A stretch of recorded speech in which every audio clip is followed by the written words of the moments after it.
welcome you all on behalf of Springer Nature Pune and on behalf of our CEO, Matthias Friese.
Really good.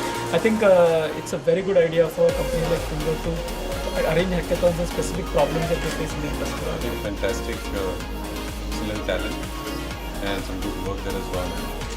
So congratulations to the team. That was done really well.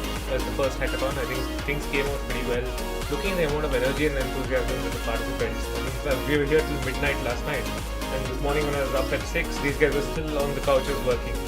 So that's the spirit of the hackathon. Yeah, so participants, I found like there were some different fields and different domains, and there was a big interaction. But one advantageous thing I found about this thing is users were also so much convenient to talk to and interaction. So this was something new and I liked it. This was very different from other hackathons. People are very transparent, they're very helpful, the mentors were great, and I'm telling it not to please you but from my heart.